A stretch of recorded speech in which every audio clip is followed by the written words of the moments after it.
guys, welcome back to the Everyday Money Guide. Today we're going to be showing how you can make a differentiation between good debt and bad debt, and another type of debt that I like to think of as necessary evil debt. We're talking about all of those things, but if this is your first time to the channel, be sure to hit the subscribe button to grow your wealth, increase your success, put you on the road to financial freedom. Also be sure to smash the like button for me. So there's a lot of different viewpoints that people have on debt. Some people are all in on all sorts of debt and just whatever, just buy whatever, whenever on credit. Other people are on the extreme opposite. They won't take debt for any reason. They'll pay for everything in cash. And then there are those in between there that are somewhere on the spectrum of what type of risk they're willing to take with credit. Let's get into the different types of debt that there are, and then we can kind of make that differentiation between the ones that we want to have and the ones that we may want to stay away from. So let's start out with good debt. Now there's a segment of folks out there that will say that there is no such thing as good debt because it ends up putting you in somebody's pocket and you're on the hook every month for a payment. But in my opinion, there are sorts of debt that can be considered good. And the litmus test for good versus bad debt is, does it put money in your pocket at the end of the month? So after you pay the note, is there money left over that you've made a profit somehow with that debt? So let's go down a few examples of what good debt may look like. This could be a loan that you take to start a business. So for example, if you have a trucking company, you may not have all the money up front to purchase vehicles for that trucking company. If you're an IT company, you may need computers. If you want to start a YouTube channel, you may need to buy a camera or some lighting or an editing computer, whatever it is that you may need for any type of business that you're in. And you can usually get a loan at a relatively reasonable rate, and with the understanding that you need to be able to provide some sort of product or service that will produce more money than the loan takes. That's one example. Another would be a real estate loan for investment purposes, not your primary residence. So this would be an apartment building, a single family home that you intend to rent out, a commercial property, if you are having a development deal done where you're buying raw land and developing it, you may need a loan to pay for the land and the equipment and the people to come in and put in the infrastructure so that you can sell those lots to developers. That's the type of real estate loan that I'm talking about when I'm saying good debt. And again, at the end of the month, you want to be able to rent that four-family building that you have a mortgage on for $1,200 or $1,500 a month. You want to be able to rent each one of those units for, let's say, $1,000 or $1,500 a month. And so, your $1,200 a month payments over here, you got $4,000 coming in rent. That's good debt because at the end of the day, you're $2,800 ahead over your mortgage. Now obviously there's other costs involved there too, but you should be able to make that work with a $1,200 mortgage and $4,000 in rental income coming in. Another type of good debt can be student loans.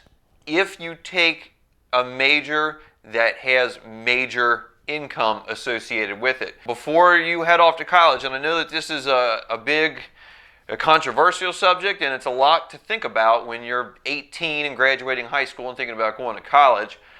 But if you take a student loan to become, let's say, a physician, an engineer, maybe an attorney, or airline pilot, some sort of professional degree, and I've often looked at these as almost professional trade schools because you have to have this degree to get this job.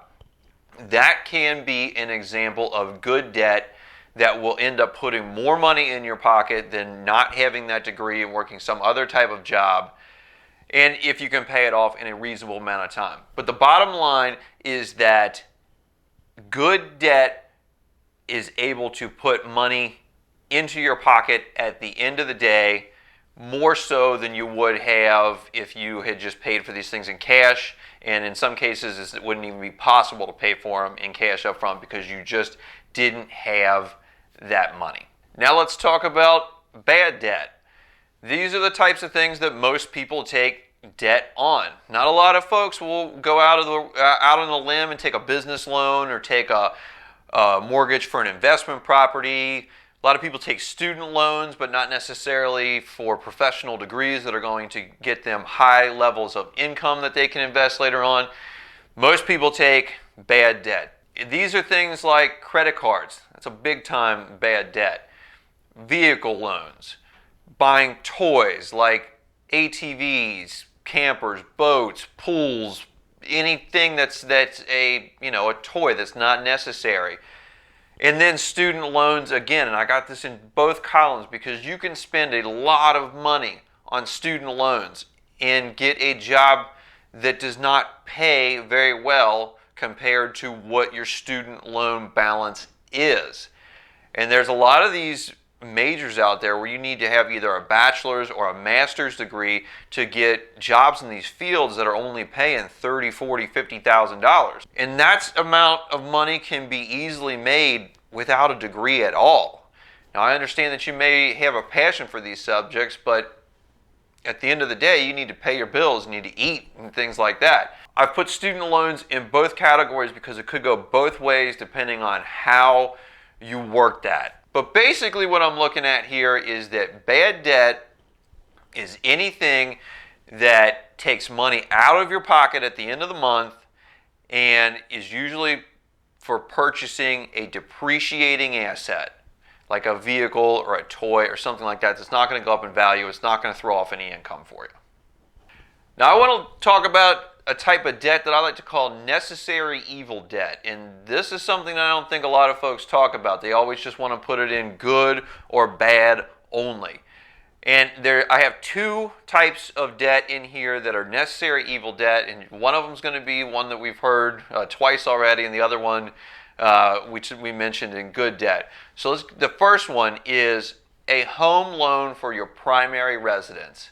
And a lot of times people will put this into good debt. They say, oh, a home is an investment. And I don't necessarily agree with that. And I'm going to have a whole video on why I don't think that your home is an investment, but it's more of a toy, and it's more of almost like a break-even savings account type of thing. At the end of the month, your home takes money out of your pocket. That payment takes money out of your pocket. It does not provide any type of income stream. Its appreciation in most markets is about the same as inflation, or if it does beat inflation, it's only by 1 or 2%, so it is a relatively poor investment. On top of that, it requires tons of maintenance, and it's taxed heavily as far as investments go, and so I don't necessarily look at it as an investment or an income stream whatsoever. However, you need to have some place to live. A lot of folks don't like to live in apartments, and my personal opinion is raising a family, I'd rather have a single family home, and I also just value my privacy quite a bit. So those are personal and emotional things that are important to me that make it worth it for me to spend my money on that debt. Again, at the end of the day, I think that it's kind of a wash as far as an investment is concerned. It may go up in value a little bit. I may get a tax break here and there, but again, real estate is taxed relatively heavily.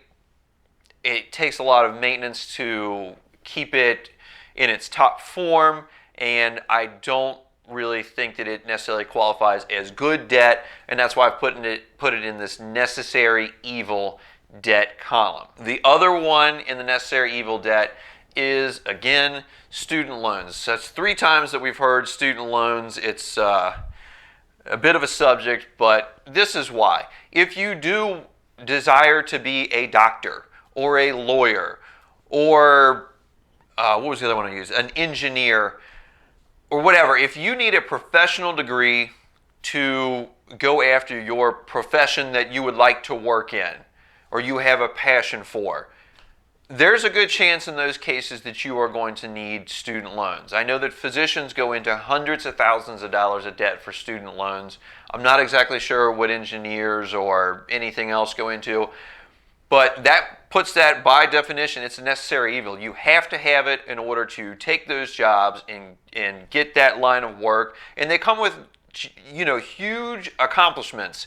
Being a physician or an engineer, some sort of professional degree, a lawyer, those are great. They're going to provide you a lot of income, probably a lot of job satisfaction, and that's why it is a necessary evil for most folks that don't necessarily come from money.